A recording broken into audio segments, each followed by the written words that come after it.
in the USA. All of sick in the USA. Yeah. Rockin' in the USA.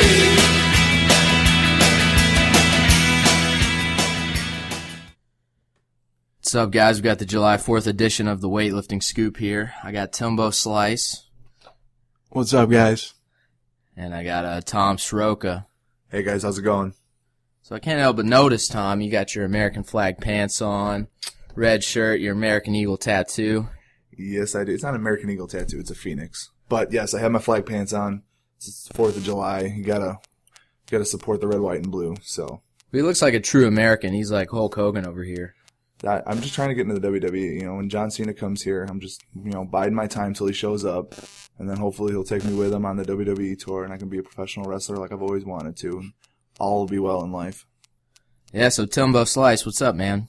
How you doing? Pretty good. Just pumped to be back from Tennessee, where I qualified for nationals. That was pretty huge for me. So just living the dream.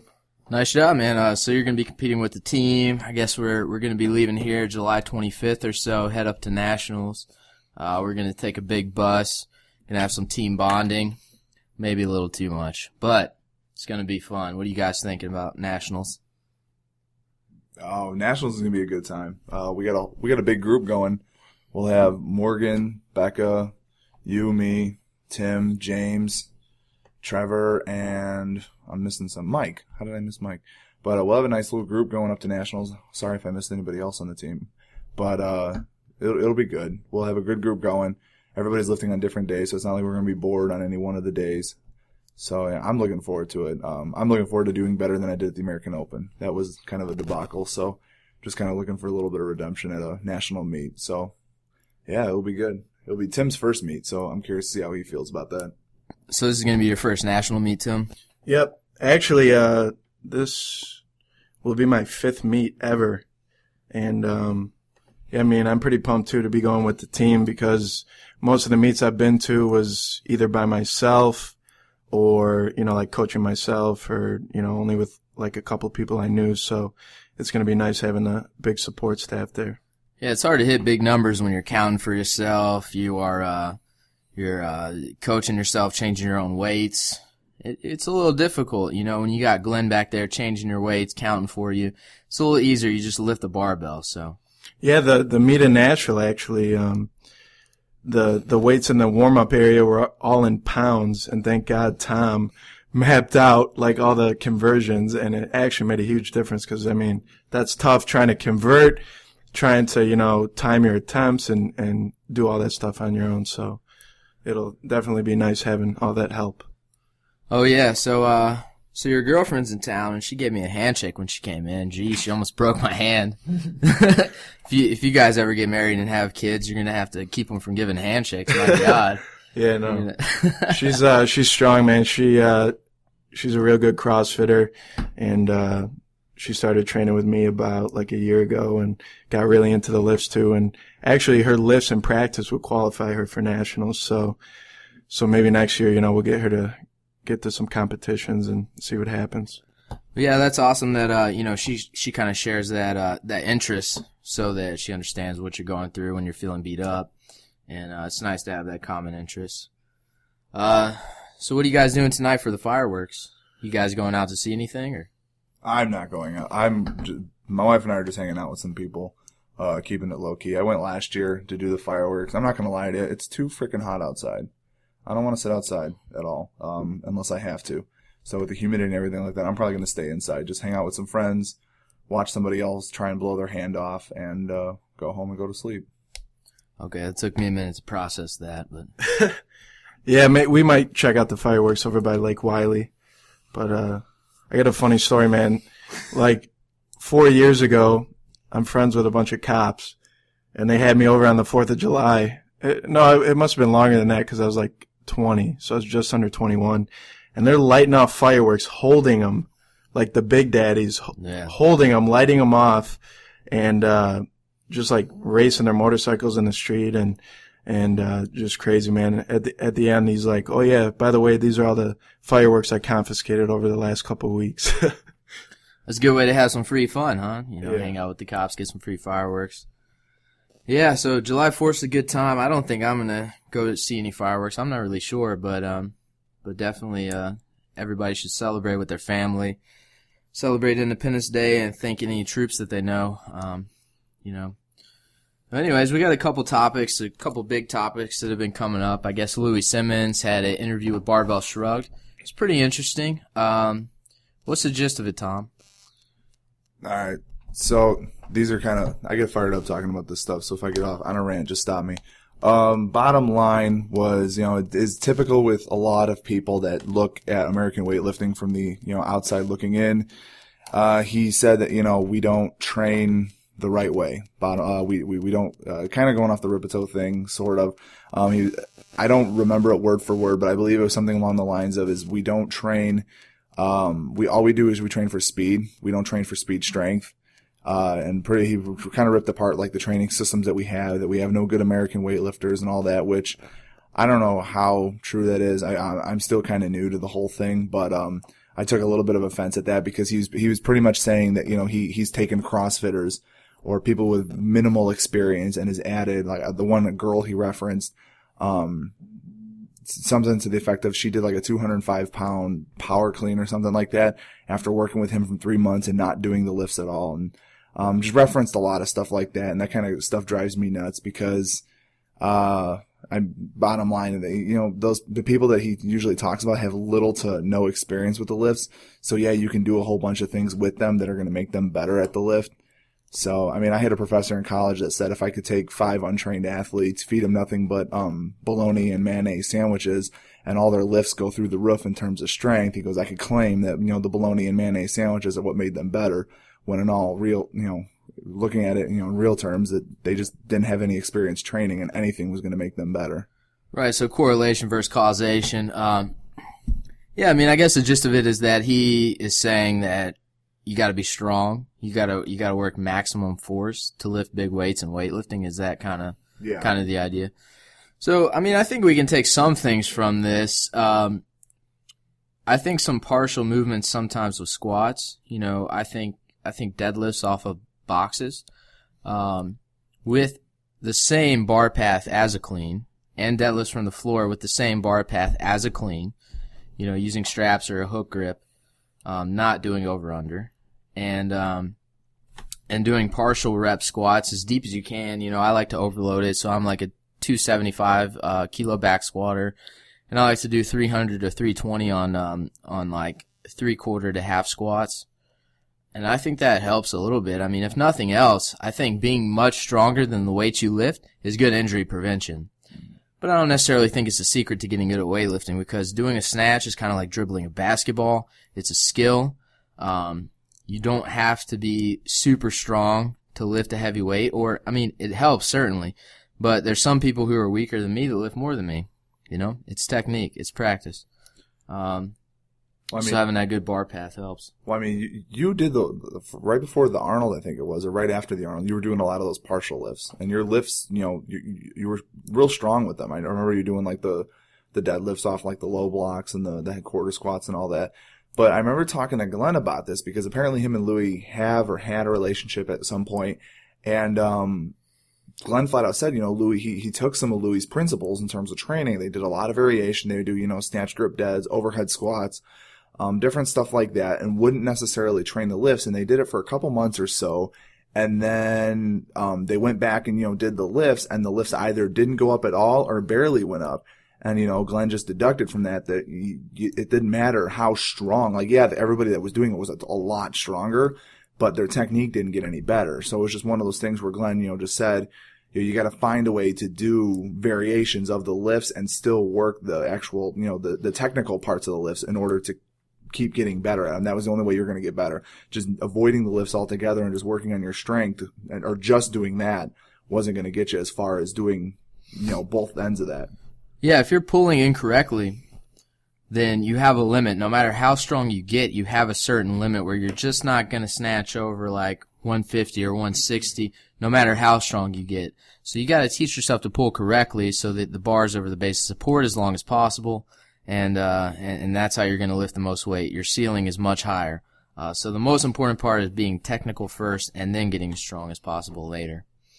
Yeah, I mean, you guys sound right on. I don't know too much about what was said, but just going off what you guys are saying, another good analogy too to think about it. Since I was a baseball player, if you're constantly swinging a bat that weighs, just for an example's sake, 20 pounds more than the bat you're going to be swinging in a game, and you're focusing too much on that, your coordination is going to get jacked up. And when you go back to the regular bat, you're going to be probably swinging way too early, so similar thing goes with the weightlifting. Timing is everything. Yeah, I mean, if you're training like a power lifter and like doing all these max deadlifts and max partials and whatever, and that being said too, everybody is different, something might work for this person, something might work for this person, but yeah, I mean, coordination and muscle memory is key for Olympic weightlifting. So I think if you deviate too far away from the lifts and become too much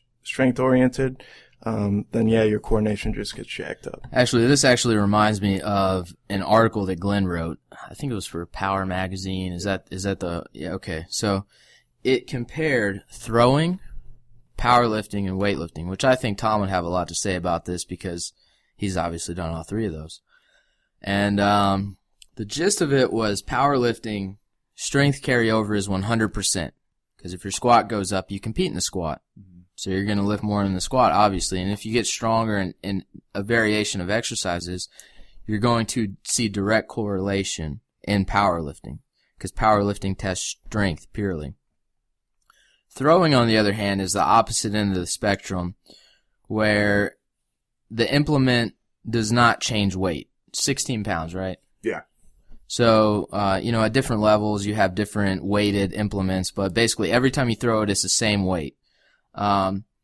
So up to certain weights, so strength has a direct carryover up to a certain weight. So maybe they found like a 400-pound bench press, 600-pound squat, whatever on the deadlift. I don't know the exact numbers, but it's been studied that up to those weights, there's direct carryover to throwing. Mm-hmm. Now, once you get past those weights in throwing, it doesn't make you throw further. You actually need to work on your technique on throwing, and there's people who are not as strong who actually have better throws. They have that base strength, those basic numbers, and they throw further than the stronger people because of their technique.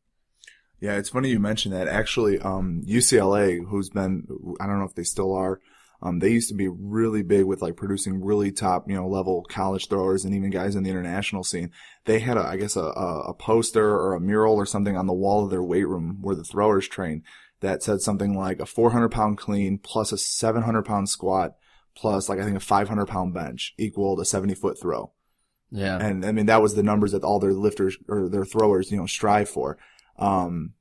It's not so much the case now. There's kind of a new wave of throwing going on, like you were just talking about, that started by Anatoly Bondarchuk. He trains guys out of Canada now. He was like a Olympic champion for Ukraine or something. But he focuses a lot now on just getting your strength to a certain level and just doing a lot of reps in terms of throwing. And that's really, like you said, that you hit the nail right on the head with throwing. You can only get so strong to lift, but obviously powerlifting, the stronger you are, the way better lifter you are, obviously. Now, in weightlifting lies somewhere in the middle. So the implement changes in weight. So obviously every time you add weight to that barbell, the weight is going up. So being stronger carries over. There is a correlation, but it is not a direct correlation. So once you get over a 300 kilo squat, for instance, you're not going to see as much carryover as you did when going from 200 kilos to 300 kilos, where you're probably going to see a direct carryover to the lifts. And even like, it just depends on like how big you are in weightlifting, where those numbers, have a direct carryover and where you start seeing a diluted carryover versus working on that technique. What do you think about that, Tim? Yeah, I mean, you just have to remember what you're trying to do.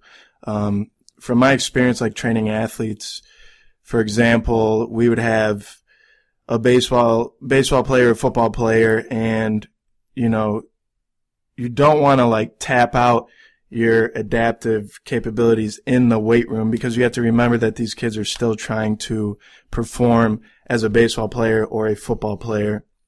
And going off what you guys said, the weight room is just, a supplement to help them with their sport, but you have to remember they need to also play the sport. So like you guys were talking about throwing, you get your strength to a certain point and then you need to start throwing. And, the same thing goes with any sport or with weightlifting, like you were just talking about, you can get your back squat up to like 350 kilos, but maybe you're still struggling to clean and jerk 200. Maybe you need to, spend more time working with weights around 200, and that's going to help you, bump up to 205, 210. So you got to try not to deviate too far away from what you're trying to do. So. Yeah, definitely. But I think we can take some of the things that he's saying. Obviously, has a lot of experience in powerlifting, and I think we can take some of the principles where it's like, hey, I'm a pretty good squatter in terms of like compared to a lot of people in my weight class, but I could still get stronger, and it would still help me. If I could take my back squat, I guess 245 for 5 is my best 5. Set of 1 is 273. Actually, I said 275 earlier, but it's 273. If I could take those to 255 for 5 and 290 for 1, I mean, I would certainly get stronger. I'd probably clean and jerk more. No doubt about it. So if there's any kind of principles that he could give me to make those things happen, I mean, I'm definitely not a know-it-all. I think it's important to take small pieces of what you learn from each person. So I agree with that 100%. Like I said too, every person is different. Somebody might be more genetically gifted as far as faster or stronger. So, I think some person who has more speed maybe needs more strength training, or vice versa. Somebody who is very, very strong maybe needs to work a little more speed, So that is the key, I think, to remember. Everyone's different, and certain things work for some people and certain things work for others. So the key is, if you're going to do deadlifts with a clean line of pull. The same line of pull as the clean, but obviously still strengthen the deadlift. Still strengthen the squat, but try to make it an upright squat so it has carryover to the clean and the snatch catch position and all that. Also, I guess Clint Darden he's a fairly internet famous. He has a YouTube channel that gets a lot of hits. What did he have to say about weightlifting, Tom? So, for those of you who don't know, Clint Darden he's actually a pro-level strongman for a while. I don't know how high he got on the circuit, but he's now started, putting up videos on YouTube, helps a lot of people, does programming, stuff like that, gets into powerlifting, or he trains more like with a powerlifting style. He put up an interesting video, maybe 2-3 weeks ago, and compared strongman, powerlifting, and weightlifting, which weightlifting he just recently picked up. And just a couple of quotes that I got from it that kind of, got me a little, aggravated, whatnot. He stated in terms of weightlifting that he compared it like lesser than, or on a lesser level than strongman or powerlifting, because he said there wasn't too much to recover from when you're training weightlifting. It doesn't require a lot of food. He didn't consider it a strength sport, and then he said at no point are you taking muscle fiber and breaking it down. And that's all fine and dandy for somebody who trains the lifts maybe once or twice a week and power snatches, 90 to 100 kilos. Like as you stated, if you squat 900 pounds and you power snatch 90 kilos, of course there's not going to be a lot to recover for. But I don't know. I found those very ignorant comments, and it kind of aggravated me a little bit. I don't know. And I'd be curious to see what you guys think about it. I mean, I know there's like 20 different ways to skin a cat, but when you just make flat out statements like that without either talking to somebody or like getting a second opinion or training with, other people themselves, like I don't know how you can make comments like that about something you don't know as much about, I guess. I don't know. Yeah, so again, I think there's things that you can take from what he was saying, and you can take that other perspective, and then there's things that are just kind of silly. So obviously when you're lifting heavy weights, you're doing a heavy clean and jerk at a maximum weight. When I clean 195, there's certainly, like, it's pretty hard to squat up with it, Mm-hmm. I squat fast, so it doesn't really look hard, but still, I mean, there's a lot of muscle breakdown going on. But if you're much stronger than the weights you're lifting, so I think his best power snatch is like 120 or so, and he's an extremely strong guy, so for him, it is very easy to recover from. He's doing not that many reps. Now, with baseball, Tim, if you're a pitcher and you're throwing, is a skill in itself. You're swinging a baseball bat, whatever. You're taking batting practice, or you're a pitcher and you're throwing. You're just like I don't know, what do you call it? Practicing. Yeah, I mean, playing, practicing. Whatever. You're just playing catch with the catcher. It's gonna take a lot away from your nervous system. The weight's not heavy. The bat weighs, how much does the average wooden bat weigh? Like 30 to 35 ounces. Yeah, so I mean, it's a really light weight, but that's going to tire you out. It's going to kill your nervous system if you sit there in a batting cage all day. I think it just depends on how often you're training, how heavy you're training. But even at the level, so say you're a thrower, Tom, if you had 50 throws in a day, I mean, how tired would your nervous system be? No, it'd be the same. It'd be fried, just like when you guys did that all day training. The all day training that you guys did, it wasn't a lot, relatively speaking, but you were doing it all day, and you said yourself you were dead for like 2 days after that. It's the same thing. You find different ways. The body can be taxed so many different ways. It's hard to say one thing can tax the body more than another. Like it may not tax it just as hard, but it taxes it hard in a different way. Yeah, so I mean, my argument is, sure, there's not as much muscle breakdown as a maximum back squat, but we do back squat all the time. I mean, weightlifters actually squat more often than powerlifters, ironically enough. And I think that has to do with the style of squat that we're using. So not only are we squatting as well and doing strength exercises as well, the lifts tax your nervous system like crazy in the same way that throwing a shot put for a couple hours at a time would kill your nervous system, or taking batting practice for hours at a time would kill your nervous system. You would be absolutely exhausted after those things. And even though those are not heavy things to do, they're tiring. Yeah, I think what this guy's trying to get at is the Olympic lifts, for the most part, are eccentric less movements, meaning you're mostly just doing a concentric movement, which doesn't cause as much muscle damage as eccentric, but it does still cause muscle damage. But that being said, like Travis just said, we do squat a lot, and there's the eccentric. And I actually come from, I've been at MDUSA for a couple of weeks now, but my background, I learned from a Russian Olympian, and their system, they actually put a lot of emphasis on the eccentric portions and tempo training, going super slow on the way down during, like a snatch pull or even a squat. And that does cause a lot of muscle damage.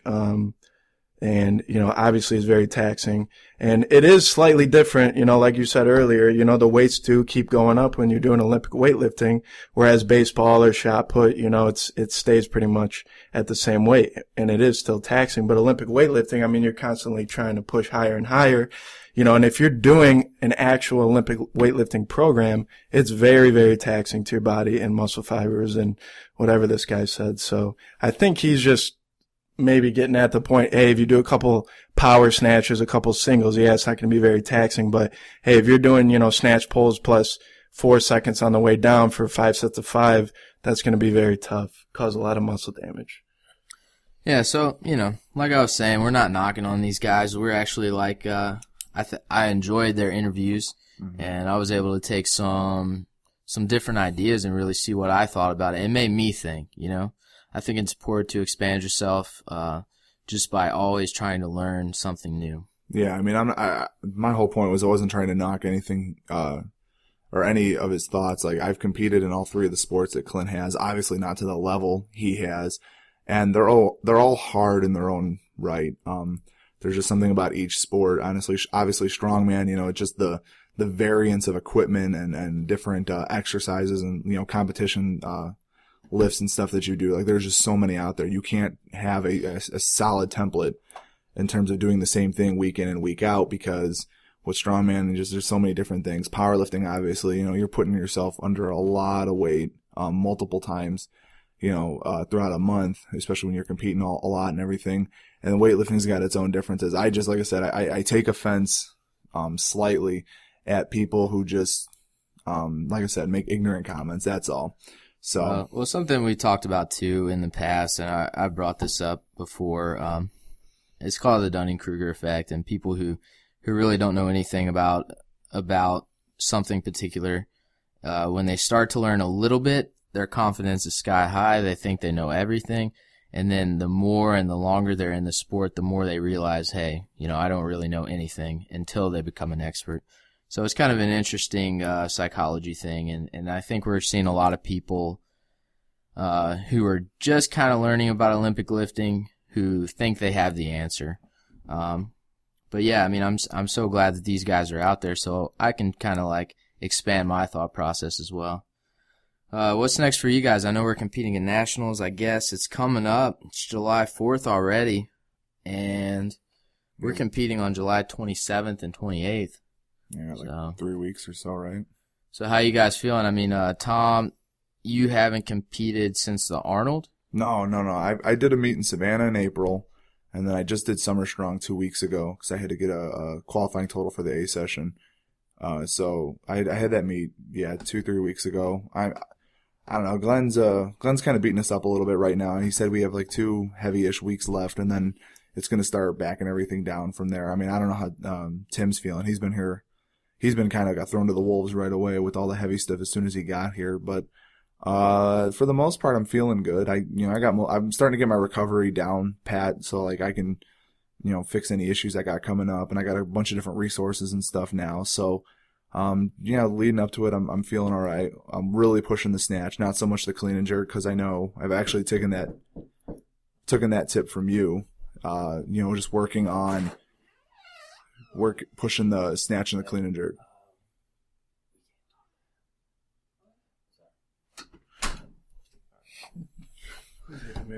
So we had a knock on the door real quick. Yeah. But basically, so last time you were on the show, it was right before Summer Strong. Yes. And so you hit a 345 total there. That's a big total. Yeah, my previous best total before that was 341. I did a 148 snatch, 197 clean and jerk. So those were my second attempts as well. So I felt pretty good into it. It's just one of those things that, like you were talking about, you got to count for yourself and do all that stuff and follow yourself. So it wasn't the easiest situation, but I definitely feel like there's more in there. Like I was just saying, like I took a tip from you. I pushed the snatch a little more than the clean and jerk, because I know it's going to be there. I know you don't push the clean and jerk as often as you do the snatch, and you still hit PRs and hit big numbers at meets. So, like I said, having all you guys around has been helpful, learning little things here and there in terms of your preparation. Yeah, I mean, I think you can get away with doing less clean and jerks than snatches in terms of, like, being strong is going to show more in the clean and jerk without doing as many cleans, because it's not as technical. Now the snatch, I mean, you can be like super strong, as strong as you want to be, and if your technique's not there, it's not going to work. So I definitely think you got to train often and heavy in the snatch all the time to be fresh at heavy weights. Now tell them this is going to be your first national meet. How you feeling? You getting nervous already, or just, not yet? No, not really. Not too bad. I mean, I'll probably get like, the nervous, anxious feeling when it's close or when I'm there, but I guess just playing baseball my whole life, I kind of have that competition mindset down. I try to just day by day keep training hard, and when it comes, that's when I'll probably start getting nervous, like when we're actually there. But, I use that nervous energy for a positive thing, and, it pumps me up and gives me adrenaline. But, I'm just pumped to be going, because I just got down here like 3 weeks ago, and trying to adapt to the training and get everything straight, and then trying to rush and go to a meet and qualify. I'm just like totally pumped I made it. So whatever happens. I'm just happy to be there. Yeah, you got a lot of stuff going on with moving and this and that, and I know it's been stressful, so I'm glad that you were able to qualify and you can come with the team and see what it's like. And there shouldn't be too much pressure. It'll be good meet experience, and that's good that you've been in a competitive sport your whole life, I think that's great. A lot of people that haven't had that opportunity in the past, when they get into weightlifting, get super nervous, and it really turns into a negative thing where people who are used to competition can turn that nervous energy into a positive outcome. Well, the other thing too is he's going to have Trevor and Dean in that session with him. Oh, really? I believe I think the B session is the 85, 94, 105, and 105 pluses. They're all lifting together. Okay. As of right now, the schedule may change, but so as it stands right now, Trevor and Dean will both be lifting in that session with him. So that'll be good. He'll have, he won't be in there just him and Glenn. Obviously, we'll all be around, either out in the the crowd cheering or whatnot, or in the back helping load weights or whatnot. But that's good to always have. I know Caleb's been in my session. He was in my session at the American Open, and he was in my session, or he's going to be in my session this year too.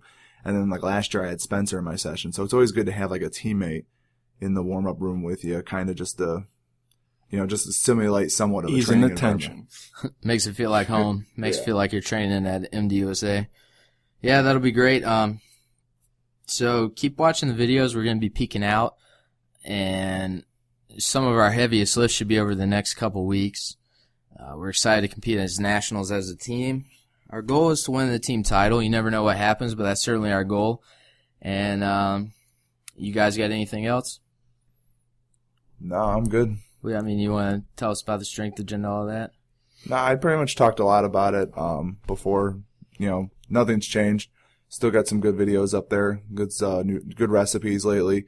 We're going to start a video series demonstrating some rock tape stuff from James's gym up in Smithfield, so that's pretty cool. Other than that, nope, the ebook's still coming along. Almost done. We're putting the finishing touches on that right now. And yeah, the main thing is just a lot of easy crockpot recipes on thestrengthagenda.com. Also, follow us on Twitter at Weightlifting Scoop, or at WLifting Scoop. Send us your questions. We'll try to answer them. And Tim, you got anything? No, man, just happy 4th of July, and thanks for having me. And if any listeners out there want to contact me, Facebook for now is probably the best way. My last name is Rawlings, just like the baseball, so that's easy to remember. And yeah, we'll see you guys later. yeah, everybody have a good 4th. Stay safe. Don't blow yourself up. And get back in the gym tomorrow. Don't drink too much. Yeah, and of course, if there's any soldiers out there listening, thank you for your service. Absolutely. Thank you. And happy 4th of July to everyone else. Go see some fireworks and spend some time with your family.